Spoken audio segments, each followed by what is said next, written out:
Hey everyone, welcome back to another video. In this video I'm going to talk about how to take screenshot on iPhone 14 Pro and 14 Pro Max.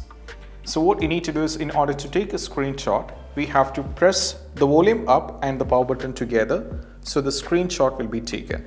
So you have to press the volume up here and the power button together so the screenshot will be taken. So I'll demonstrate you that. So I'm going to press the volume up and the power button over here together. So let me press both these two buttons together like this. So the screenshot is taken.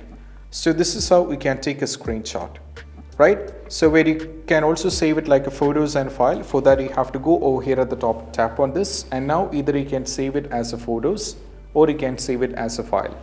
Now this is the usual way. And also we have another method that is all about, you have to go to the settings.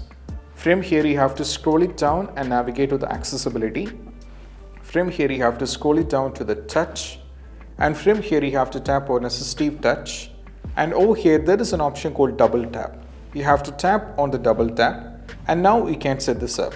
So here we have various options, and I have already set this up to the screenshot. As you can see, you have to set up to the screenshot, and once you set this up to the screenshot, and what I'm trying to do is, if you go over here at the back and if you tap like double tap, you have to do like this.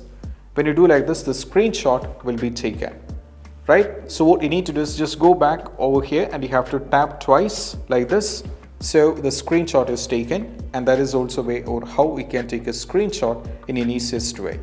So these are two different ways how we can take a screenshot. And if you find this video helpful, don't forget to subscribe. That's it. Bye.